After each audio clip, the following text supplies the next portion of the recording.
Hello and welcome back to another breaking news update. My name is Jimmy Boyd and you are watching Boyd News. I want to thank you so much for tuning in today. I've got some breaking news coming out here for you. I have multiple reports coming out today that Russia is targeting Ukraine's railways. Okay? And they're doing this in an effort to paralyze military cargo coming from the US. So this is really big news, okay? To me, what this tells me is that Russia is really afraid of Ukraine getting this equipment. They're struggling on the battlefield. At least this is what it tells me. That if they're having to go after this equipment and stop it before it even gets to the front line, they're afraid of Ukraine getting this into their hands. Okay, well, we know that they're going to be getting like more Patriot missile systems. They're getting ATACMS now too. They're getting these long range, 300-kilometer range ATACMS missiles. These are ballistic missiles that Ukraine is now getting that can target deep inside of Russia if they choose to. So the fact that they're going after their railways, this definitely tells me that, yeah, for sure, the Russian army is afraid of Ukraine getting these weapons and they're doing everything they can to prevent Ukraine from receiving them. So they're targeting these railways because obviously train is going to be the most effective way to transport all this equipment. It's very heavy. It's you can't transport all of it by aircraft. There's going to be lots and lots of artillery shells, ammunition, probably lots of missiles, all maybe stuff that we haven't even seen Ukraine use yet. Who knows what they're going to get in this aid package, because this is $61 billion. Okay, guys, it's a huge, huge package, and this is going to ride Ukraine out for at least 6 to 8 months, maybe longer, depending on how much equipment they get. So, yeah, this is a very interesting story to go over here. And let's go ahead and get right into this on the Kiev Post. It says here, Russia striking Ukraine's railways to paralyze army cargo, says Ukrainian source. The uptick in deadly attacks is intended to destroy train facilities and paralyze deliveries and movement of military cargo ahead of a planned Russian offensive. So we keep hearing that Russia's planning to launch an offensive either this spring or this summer. We have no idea when they're planning to do that, if they're going to do it. But mainstream media, at least Western mainstream media, keeps talking about that, stating that they're going to launch an offensive.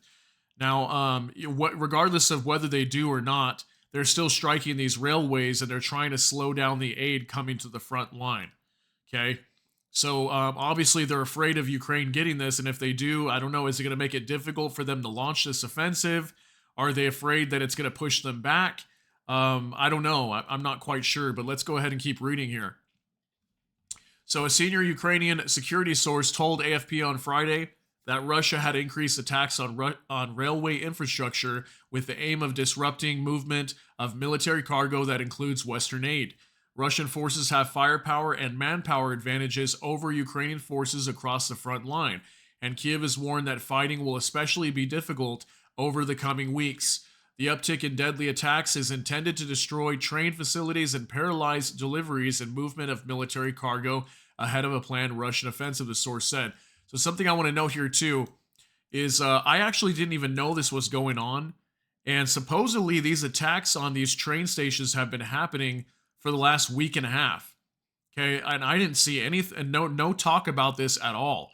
Maybe the mainstream media didn't want this to get out just yet, but there was multiple reports like on X that I was finding video footage, all kinds of things, showing multiple train stations, many of them on the eastern side of the country, but were being destroyed by Russia, okay, completely blown up.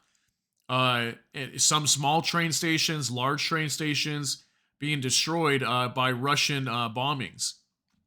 So it says here, these standard steps ahead of an offensive, they added regional officials and Ukrainian railway operator, I don't know how to pronounce that, Ukrzaliznistia, let's try that, have reported an uptick in deadly strikes on railway facilities.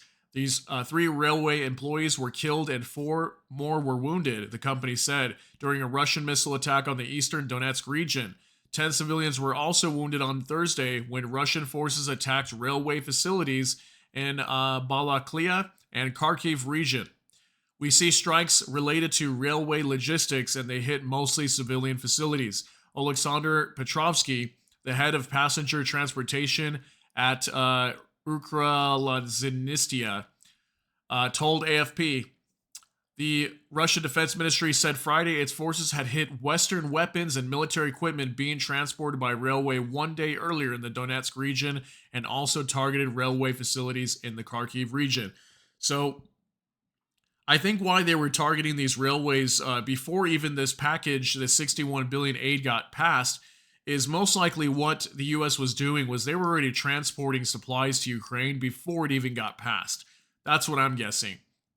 The military, the U.S. military, and probably President Biden, all the top officials of the government, most likely knew this was going to be passed anyway. So they were probably sending them as early as last month because we know there was like a $300 million aid package that went to Ukraine in the month of March, I believe. And that included the ATACMS missiles, the 300-kilometer ATACMS ballistic missiles. They were already getting them nearly a month ago. Okay, so yeah, very interesting story that we're starting to see this now. And again, this shows that that Russia wants to do whatever they can to prevent this cargo from getting to the front line. Which I don't know. Is it that they're afraid that it'll prevent them from launching an offensive? I'm not really sure, but I do know that the Russian government has been talking about wanting to create a buffer zone inside of Ukraine. Okay, they've been wanting to clear out a large portion of Ukraine and push the enemy back, which is Ukraine, and have a large buffer zone to protect their citizens in their country. But now that they've got these ATACMS missiles, these can definitely go, 200 kilometers inside of Russia if they were to fire them from the front lines. And then also, Ukraine's got these newer drones now. They're like aircraft, basically like a small airplane that can fly, I think, as high as like 2,500 kilometers, something like that, maybe 3,000 kilometers. They can go very, very far, much further than even these ATACMS missiles. So, yeah, this is getting very interesting over here. And we're starting to see some desperate maneuvers from Russia trying to do whatever they can to prevent this military cargo from reaching the front. Yeah, there's going to be lots and lots of weapons transfers. We also had reports, too, that Russia was claiming that they would target, they were going to target more weapons storage, warehouses, things like that. They were going to be looking for areas where Ukraine is storing this weaponry so they could destroy it. So, yeah, we're definitely going to see more attacks on critical infrastructure in Ukraine. And now that they're getting this huge aid package, this is going to prolong the fighting for Ukraine for an extended period of time. And I'm sure Russia doesn't want that. I'm sure they want this war to be over as soon as possible. And they're probably tired of playing the long game here at this point because it really hasn't gotten them too much aside from the few annexed regions that they've gotten so far. So, yeah, let me know what you think down below regarding this story, though. This is a very big story and interesting story at the same time. So share your thoughts and concerns and opinions down in the comments section. If you got something out of this update, please smash that like button. And also, if you enjoy my content, please consider subscribing down below and hit the notification bell. That way YouTube can notify you. And with that, I hope y'all have a great day. Everybody take care and God bless, and we'll see you in the next one.